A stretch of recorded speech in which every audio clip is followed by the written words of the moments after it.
Hey everyone, I'm Exit over here, and I'm gonna try and do a little bit of a different video this time. I guess you could say that it's a theory video, but it's also kind of not. It's also kind of an explanation video. But so Crisis on Infinite Earths is a huge DC comic storyline. It's probably the biggest storyline DC has ever done. It's their version of Infinity Gauntlet, which Avengers: Infinity War is based on. But it's See, Flashpoint is also pretty big, but I would argue Crisis on Infinite Earths is bigger, but Flashpoint is probably more well known, because, Flash, the movies, all of that, have announced Flashpoint related stuff all the time, have done Flashpoint related stuff all the time, but yeah, in my opinion, Crisis on Infinite Earths is bigger. So, and the Arrowverse has been working towards Crisis since the very first episode of The Flash. That newspaper that says Flash missing, vanishes in Crisis is Crisis on Infinite Earths. That's what they've been working towards. And I just want to quickly give a quick explanation for what Crisis on Infinite Earths is, and how, since we're getting closer to this event than we've ever been, it is and with the current information we're getting about Elseworlds, the Arrowverse crossover, it's entirely possible that Elseworlds is actually either a sort of a prologue or a prequel to the actual Crisis, or it could be the Crisis itself and they're keeping it completely locked down.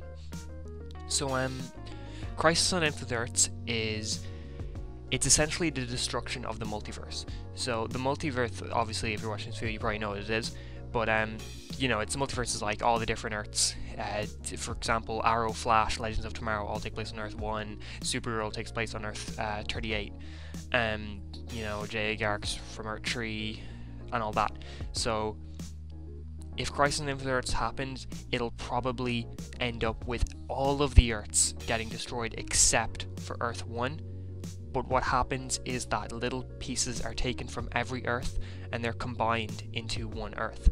This was how DC explained away all of their big characters being on different Earths. For example, in the 60s and 70s, DC was getting rights for a ton of characters that weren't originally under their banner.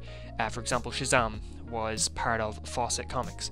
After a bunch of copyright issues or legal issues, I don't really know the exact terms, but after that DC ended up buying the rights for Shazam and his characters. But because they had been in comics already for years that weren't DC comics, DC put them onto a new Earth and were like, so that they could keep all of their history intact. The same happened with Blue Beetle. Blue Beetle was originally Fox Comics, I think, or Charlton Comics, I can't remember exactly, but when they were bought up by DC, they were brought into the DC universe by means of the multiverse. I think Blue Beetle was put on Earth 4, and the multiverse was a way of bringing all these characters together. So for example, Blue Beetle, Shazam, and his characters, they were never part of the mainstream DC universe until Crisis on Infinite Earths. And then Crisis happened, and then Blue Beetle, Shazam, all of the huge characters that, are pretty household names now, were brought into the actual full-on DC universe. Take Earth X, for example, from last year's crossover. Earth X and the Freedom Fighters, well, just the Freedom Fighters themselves, they were all taken into Earth 1 after priorly only being on Earth X. And this is what the Arrowverse will do if Crisis happens. They will bring Supergirl and all of her characters onto Earth 1. They will bring possibly Black Lightning in. I don't think it's likely, considering we have no information that he is in any way related to the rest of these characters, but it's cool to think about. But one of the biggest things about this crossover is that it ends with the death of Barry Allen, aka The Flash. He goes missing, and that is what the newspaper is representing. Flash missing, vanishes in Crisis is when Barry disappears at the end of Crisis on Infinite Earths. And that's really cool, but we've always been getting little hints, Flash disappears, but in Season 5 of Flash, we are getting more information on this Crisis than we ever did through Nora, and that can't be a coincidence. This has to be leading to something happening immediately. For example, the newspaper, it says the Reverse Flash has an army of, what was the term they used? It was shadow demons, I think? Well, in the Crisis comics, there is shadow demons that the bad guy of the comics, the Anti-Monitor, is using to attack our heroes. So Reverse Flash has those same demons with him. We also, in the newspaper, had Psycho Pirate, who is one of the biggest characters in Crisis, and he says, "Worlds lived, worlds died." That is the slogan for Crisis, or the tagline for Crisis on Infinite Earths. That's what they used when this comic series first came out, was worlds will live, worlds will die. The DC universe will never be the same. And that's what Psycho Pirate does. But then, Elseworlds, we start getting information, and that really makes me think that this crossover is more than just Elseworlds. We got into the Monitor, isn't it? And the Monitor is... He's a big freaking deal. He's the bad guy in Crisis on Infinite Earths is the anti-Monitor. He's the one who's trying to destroy the multiverse. The Monitor is the complete opposite of him, and he's the one who's assembling all of the heroes to fight the anti-Monitor. So why would they have the Monitor be in this crossover if he wasn't gathering our heroes to fight the anti-Monitor? I mean, they could be setting him up for a bigger role maybe in next year's crossover, which will for sure be Crisis, because we're so close to it at this point. It has to be happening within the next year. But it's crazy. So the Monitor, and I was like, that's really interesting. This could be Crisis, but then again, they could just be setting him up. And then they announced the Psycho Pirates in it.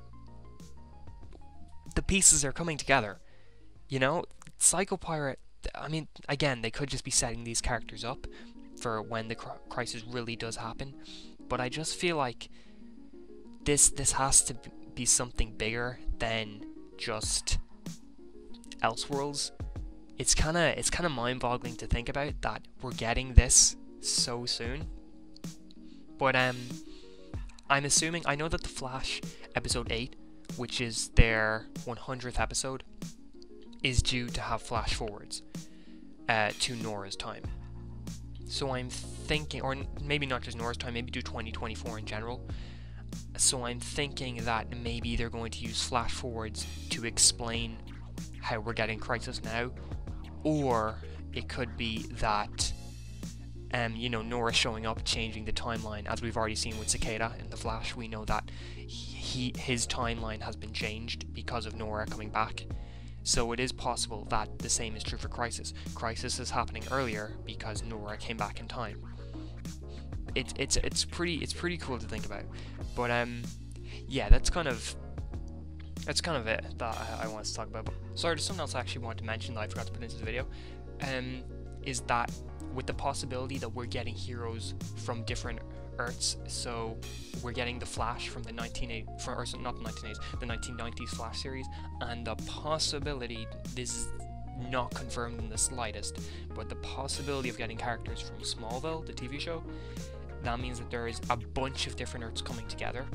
And that would make sense because in the comics, the Monitor is assembling people from different Earths. He takes Superman from Earth 2, he takes Blue Beetle from Earth 4, he takes Simon, Dr. Polaris, Green Lantern from Earth 1, you know, and he's taking people from different timelines as well, which would make sense with Elseworlds, considering that we're getting a bunch of, you know, completely bizarre stuff of people from different Earths, people from different timelines.